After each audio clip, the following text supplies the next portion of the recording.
Varicose veins తో బాధపడుతున్నారా? భారతదేశంలోనే బెస్ట్ ట్రీట్మెంట్ అందించే ఏకైక హాస్పిటల్ ఏవిస్. హలో ఎవ్రీవన్, మీరు చూస్తుంది సుమన్ టీవీ. నేను మీ కీర్తి. మిర్యాలగూడ ఇన్సిడెంట్ ఎట్టకేలకు ఫైనల్ డెసిషన్కి వచ్చేసింది. అంటే ఇక్కడికే అది ఫైనల్. ఇంకా కూడా కథ నడిపించాలనుకుంటే, కొనసాగించాలనుకుంటే ముందు కూడా జరగవచ్చు. అయితే ఫైనల్గా యావత్ భారతదేశం అంతా ఒక విధంగా చెప్పాలంటే ఒకటై, ముఖ్యంగా యూత్ అంతా ఒకటై ప్రణయ్ అమృత కేసుకి ఎట్టు పరిస్థితిలో న్యాయం చేయాలి అని పోరాడారు. సో అనుకున్న విధంగానే మరి కోర్టు డెసిషన్ కూడా ఇచ్చింది మిర్యాలగూడకి సంబంధించి. సో ఈ టాపిక్ కి సంబంధించి మనతో ఇన్ డీటెయిల్ గా మాట్లాడుకోవడానికి ప్రముఖ high court advocate and family counsellor Yamini Chandrika గారు ఉన్నారు. నమస్తే అమ్మా. నమస్తే.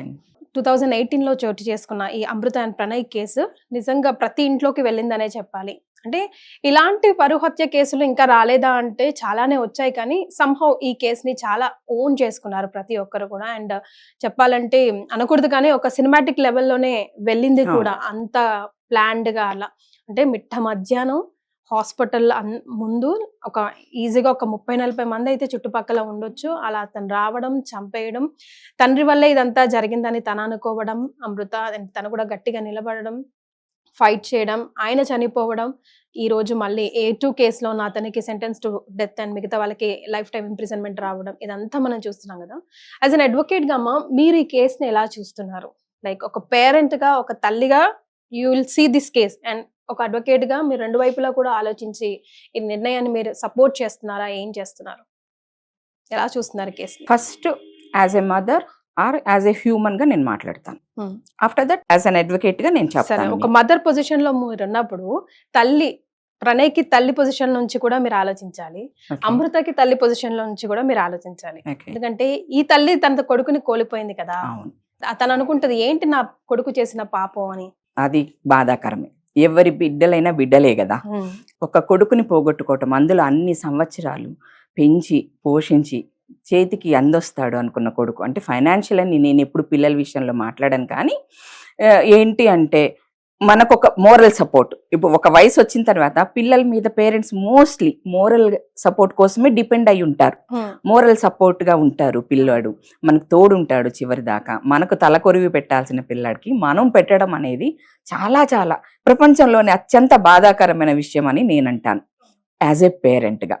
కానీ అట్లాగే అమృత తల్లి దగ్గరికి వచ్చేటప్పటికి ఆమె కొంతకాలం దూరం చేసుకుంది. ఈరోజు ఆమె భర్తను పోగొట్టుకుంది. బికాజ్ అది పాజిటివా నెగిటివా అని నేను చెప్పను, కానీ దానికి రీజన్ కూడా ఈ ఇన్సిడెంటే కదా. అతను సూసైడ్ చేసుకోవటానికి, అమృత వాళ్ళ ఫాదర్ సూసైడ్ చేసుకోవటానికి రీజన్ కూడా ఈ ఇన్సిడెంటే. ఈ హోల్ కేసులో మీ దృష్టిలో అసలైన విలన్, ద కల్ప్రిట్ ఎవరు అంటే ఏం చెప్తారు? ఇద్దరు, అమృత అండ్ అమృత వాళ్ళ ఫాదర్. ఓకే, ఇద్దరు విలన్సే, ఇద్దరు దోషులే. అమ్మాయిని తీసుకుపోయిన ప్రణయ్ కాదంటారా? కాదు. ఎలా? ఇప్పుడు ప్రణయ్ వాళ్ళ ఇంట్లో ఒప్పుకున్నారమ్మా అంటే తను ఒప్పించుకోగలిగాడు. ఒప్పించుకోలేంది ఎవరు? అమృత కదా. అమృత వెయిట్ చేయాల్సింది కదా, ఒప్పించుకోవాల్సింది కదా. ఇలాంటి ఇన్సిడెంట్స్ నేను చూసాను, నేను పర్సనల్ గా చూసాను. ట్రై చేసే ఉండుంటది కదండి. ఇప్పుడు కొంతమంది ఉంటారా, ఒక్కసారి 2 సార్లు కన్విన్స్ చేస్తే ఒప్పుకుంటారు. కొంతమంది కొంచెం స్ట్రిక్ట్ గా ఉంటారు, టైం పడుతుంది. ఎంత టైం పట్టినా వెయిట్. ఇప్పుడు 20 ఏళ్ళు 22 ఏళ్ళు నిన్ను పెంచిన అమ్మా నాన్న కోసం నువ్వు ఒక 2-3 ఏళ్ళు వెయిట్ చేయలేవా? తప్పేముంది? తర్వాత లైఫ్ అంతా కలిసి ఉండేవాళ్ళు కదా మీరు, అవునా? ఇప్పుడు ప్రణయ్ వాళ్ళ ఫాదర్ మదర్ ఉన్నాడు. ప్రణయ్ ఏమని ఒప్పించుకున్నాడో మనకు తెలియకపోవచ్చు, కానీ తను ఒప్పించుకున్నాడు అంటే వాళ్ళు కొంచెం ఈజీగా కన్విన్స్ అయ్యారు. అతను ఏం చెప్పాడు అనే దాన్ని బట్టి వాళ్ళు కన్విన్స్ అయ్యారు. సరే, నీ పేరెంట్స్ కొంచెం గట్టిగా ఉన్నారు, నువ్వు ఇంకొంచెం గట్టిగా కన్విన్స్ చేయాల్సి వస్తుందేమో. సిచ్యువేషన్స్ ఉంటాయి కదా, కొన్ని సిచ్యువేషన్స్ చాలా హార్డ్గా ఉంటాయిరా. వాటిని కాలానికి వదిలేయాలి, కొంతకాలం వెయిట్ చేయాలి. వెయిట్ చేసిన తర్వాత దానికి సొల్యూషన్ మనకు దొరుకుతుంది. ఆ సొల్యూషన్ బట్టి మనం మూవ్ ఆన్ అవ్వాలి. నీకు అతని మీద చాలా ప్రేమ ఉంది, ఓకే. ఆ ప్రేమని నువ్వు కాపాడుకోవాలనుకుంటున్నావు, లైఫ్ అంతా కలిసి ఉండాలనుకుంటున్నావు. లైఫ్ అంతా అంటే ఒక 100 ఏళ్ళు అంటాం మనం కదా. 100 ఏళ్లలో ఒక 20 ఏళ్ళు పోతే 80 ఏళ్ళు నువ్వు ఒక మనిషితో కలిసి ఉండాలి అన్నప్పుడు నీ పేరెంట్స్కి ఒక 40 years 45 years ఉంటాయి, నీకు 20 వచ్చేటప్పటికి, అవునా? ఆఫ్టర్ దట్ వాళ్ళ లైఫ్ స్పాన్ ఎంత ఉంటుంది? తక్కువే ఉంటుంది. వాళ్ళ కోసం ఒక 2-3 ఏళ్ళు నువ్వు వెయిట్ చేయలేవా? 80 ఏళ్ళు నీ లైఫ్ స్పాన్ 20 years తర్వాత ఉంటే ఒక 3 years 4 years నువ్వు వెయిట్ చేయలేవా? వెయిట్ చేస్తూ కన్విన్స్ చేయలేవా? కానీ ఆల్రెడీ పెళ్ళి అయిపోయిన తర్వాత అఫ్ కోర్స్ చనిపోయిన మారుతిరావు గారి గురించి మనం మాట్లాడుకోవాల్సిన అవసరం ఉందో లేదో నాకు తెలియదు కానీ ఉంటుందమ్మా. సిచ్యువేషన్ వచ్చింది కాబట్టి ఆల్రెడీ పెళ్లి అయిపోయిన తర్వాత నన్ను వదిలేయాల్సింది కదా. ఒకటిరా, కొంతమందికి ఇప్పుడు నేను మాట్లాడే మాటలు నచ్చకపోవచ్చు, కానీ ఎవరికి వాళ్ళు ఈ కింద కామెంట్స్ లో మనకు నెగిటివ్ గా పెట్టొచ్చు, పెట్టినా నేనేం ఫీల్ అవ్వను. కానీ ఒక్కసారి ఈ వీడియో పడుకునే ముందు వినండి, క్లియర్ గా వినండి, నేను చెప్పిన మాటలు వినండి, కళ్ళు మూసుకొని విని మీకు మీరు అనలైజ్ చేసుకోండి. ఓకే, ఇప్పుడు పేరెంట్స్ నో అని చెప్పారు, మీరు హైదరాబాద్ వచ్చి పెళ్లి చేసుకున్నారు, ఓకే వెరీ గుడ్, చేసుకున్నారు, మంచిది. నేను దాన్ని కూడా నో అని చెప్పట్లేదు, అది తప్పు అని కూడా అంటలేదు నేను. ఓకే ఆర్య సమాజంలో పెళ్లి చేసుకున్నారు. అప్పటికి అమృత వాళ్ళ ఫాదరు అమృతకి క్లియర్ గా చెప్పారు, మీరు మిరియాలు కూడా రావద్దు, ఓకే ఇక్కడ నేను పరువుతో ఉన్నాను. అతని దృష్టిలో ఇది కూడా చెప్తున్నాను క్లియర్ గా, నేను ఇక్కడ పరువుతో బ్రతుకుతున్నాను కాబట్టి మీరు ఇప్పుడు చేసుకుంటే చేసుకో, హైదరాబాద్ లోనే ఉండు, నా పరువు మిరియాలు కూడా మీరు రావద్దు, మీరు అక్కడే ఉండండి అని చెప్పాడు. అట్లీస్ట్ అతను నో అన్నా నువ్వు పెళ్లి చేసుకున్నావు, అట్లీస్ట్ తర్వాత అతను చెప్పిన మాటను నువ్వు వినొచ్చుగా. ఒక 1 or 2 years నువ్వు ఇక్కడ హైదరాబాద్ లోనే ఉంటే అతని సిచ్యువేషన్స్ ని సరిదిద్దుకొని తర్వాత వచ్చి తీసుకెళ్లేవాడేమో కదా. ఛాన్స్ ఇవ్వలేదు కదా, కొంచెం కామ్ డౌన్ అయ్యే అవకాశం ఉండేది కదా. హీల్ అయ్యే అవకాశం ఉంది ఆయనకి పర్సనల్ గా. ఎవరికైనా ఎంత పెద్ద గాయాన్నైనా టైం మార్చేస్తుందమ్మా, టైం మానుపుతుంది కదా. మరి నువ్వు అది చేసావా, నువ్వు అది ఇచ్చావా, ఇవ్వలేకపోయావు కదా, వెమ్మటే మళ్ళీ వెళ్ళావు. ఇక్కడ ఆర్య సమాజంలో నువ్వు పెళ్లి చేసుకొని అక్కడికి వెళ్ళి మళ్ళీ ప్రీవేట్ షూట్ ఏంట్రా, దాన్ని మళ్ళీ పబ్లిక్ డొమైన్ లోకి పెట్టడం ఏంట్రా. అప్పటి వరకు కొంతమందికే తెలిసిన విషయం అప్పుడు మొత్తం తెలిసిపోయింది కదా. ఎక్కడెక్కడ ఉన్న వాళ్ళందరూ పేరెంట్స్ని ట్రిగ్గర్ చేస్తారు కదా.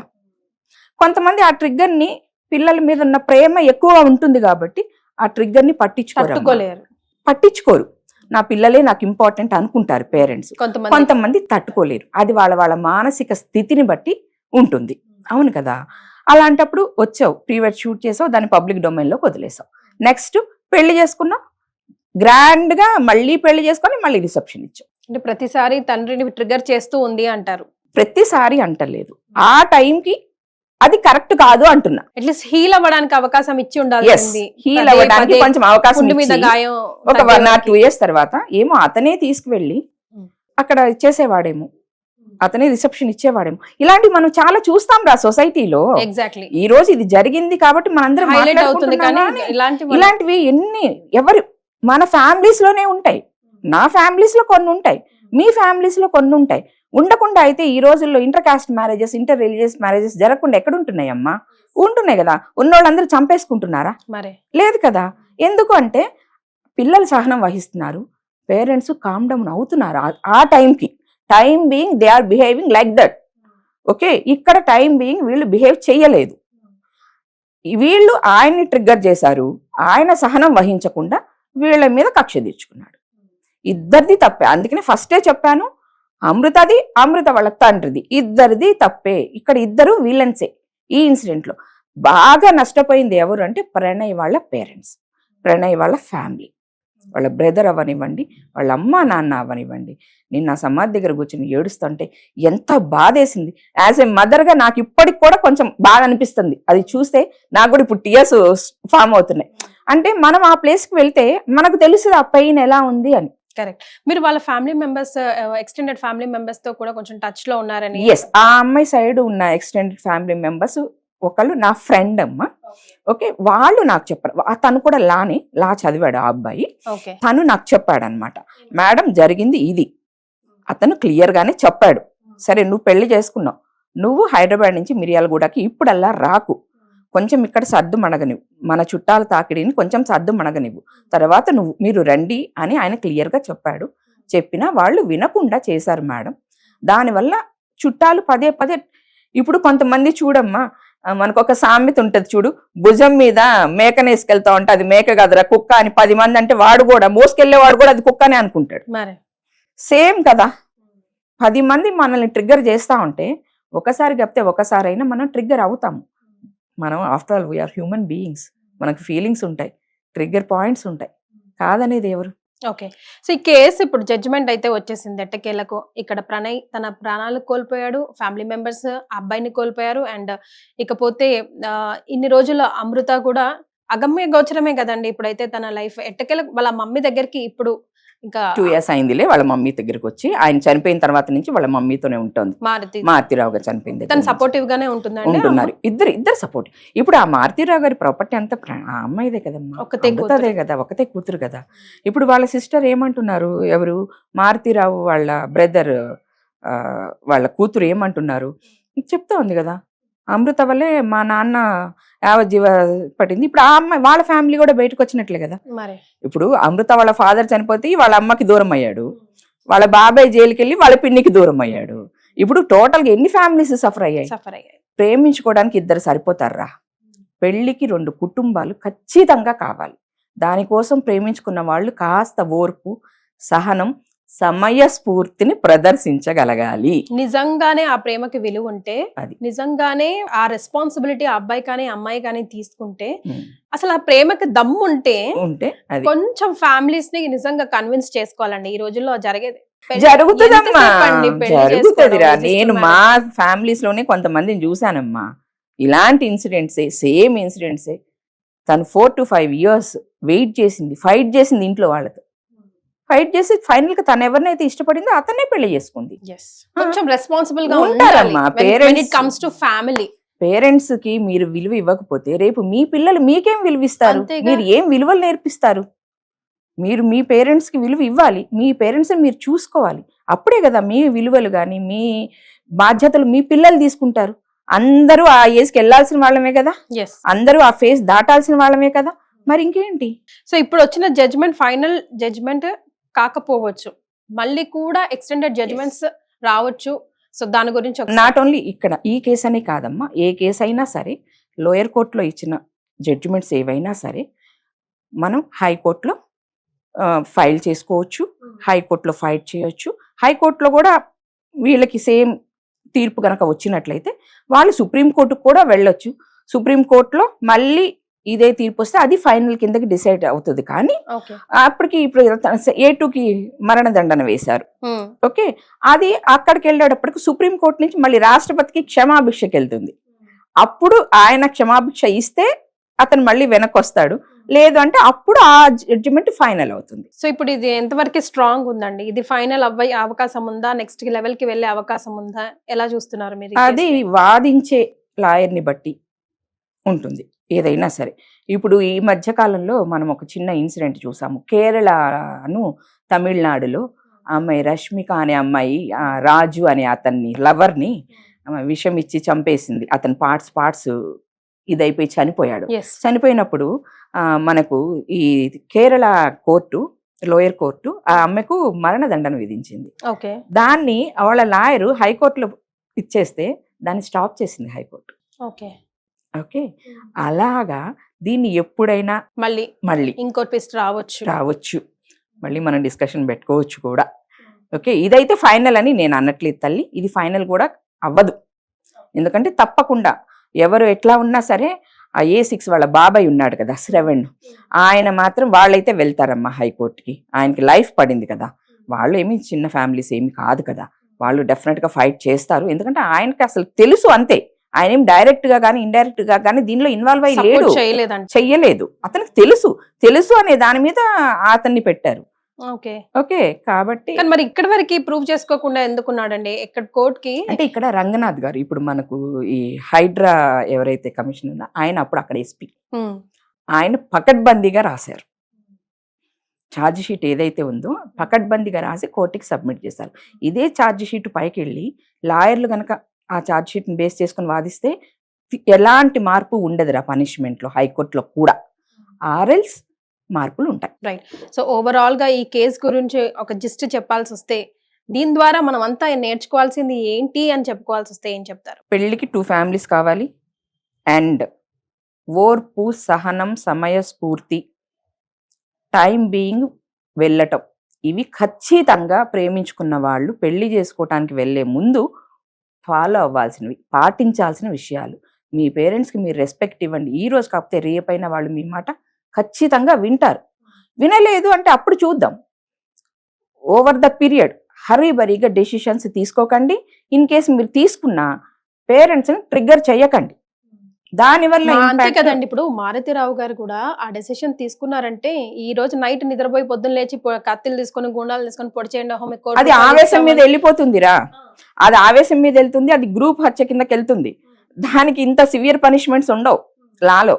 ఓకే ఓకే, అంటే ఒక గుంపుగా వెళ్ళి ఒకరిని పొడిస్తే ఎవరు పొడిచారు ఏంటి అనేది తెలియదు కదా. మన జ్యుడిషియరీలో ఉన్న ఒక ఇదేంటి అంటే 100 మంది దోషులు తప్పించుకోవచ్చు, ఒక నిర్దోషికి మాత్రం శిక్ష పడకూడదు అనేది మన జ్యుడిషియరీ మెయిన్ ఎయిమ్ అన్నమాట. ఓకే ఓకే, గుంపుగా వెళ్ళి ఒకరిని పొడిచారు, మీకు ఆ గుంపులో ఎవరిని పొడిచారో ఎలా తెలుస్తుంది? ప్రూవ్ చేయడానికి ఛాన్స్ ఉండదు. ఆవేశంతో చేసేవి ఎప్పుడైనా సరే అందుకే నిలబడవు ఎక్కువ, ఇలా ప్లాన్ చేసేవి నిలబడతాయి. సో ఆయన అదే మారుతిరావు గారు కూడా ఆ పిల్ల మీద ప్రేమతో వెయిట్ చేసి పాపం ఆయన కూడా ఇంకా సంఘర్షణని తట్టుకోలేక ఆల్రెడీ పరువు పోయిందిరా నాయన అనుకుంటున్న వేళ మళ్ళీ ఇదంతా జరగడం, ఆయన ఇంత కర్కశంగా డెసిషన్ తీసుకోవడం, అది ఆయనే తట్టుకోలేకపోవడం, ఆయన ఆత్మహత్య చేసుకోవడం, ఇటు ఈ అమ్మాయి ఆ అమ్మాయి తాలూకా ప్రణయ్ తాలూకా ఫ్యామిలీ అటు ఇటు కాకుండా నలిగిపోవడం, ఇదంతా చూస్తుంటే కొంచెం సమయస్ఫూర్తితో కొంచెం వెయిట్ చేస్తుంటే మీరు చెప్పినట్టు ఎక్కువ ఇంపాక్ట్ అయింది ప్రణయ్ పేరెంట్స్ అమ్మ, తర్వాత మారుతీరావు గారి వైఫ్ అండ్ మారుతీరావు గారి బ్రదర్ వాళ్ళ ఫ్యామిలీ అంతే. ఇప్పుడు ఈ అమ్మాయి చిన్న వయసులోనే ఉంది, మొన్నటిదాకా నేమ్ ఉంది అమృత ప్రణయ్ అని, ఇప్పుడు అమృత వర్షినికి మార్చేసుకుంది. ఆ అమ్మాయి లైఫ్ ఆ అమ్మాయి లీడ్ చేస్తోంది, ఎదర్ గుడ్ ఆర్ బ్యాడ్. ఆ అమ్మాయి లైఫ్ ఆ అమ్మాయికి ఒకటి ఫామ్ అయ్యింది, కొడుకున్నాడు, కానీ ఎటు కాకుండా పోయింది మాత్రం ఈ 3 ఫ్యామిలీసే. ఎస్. సో ఇప్పుడు వచ్చిన డెసిషన్ ని మళ్ళీ హైకోర్టు వరకు, ఆ తర్వాత సుప్రీం కోర్ట్ వరకు కూడా తీసుకెళ్లొచ్చు. This may not be the final decision as of now అని మాత్రం మనం అర్థం చేసుకోవాలి. థ్యాంక్ యూ సో మచ్ అమ్మ ఫర్ జాయినింగ్ us. నమస్తే.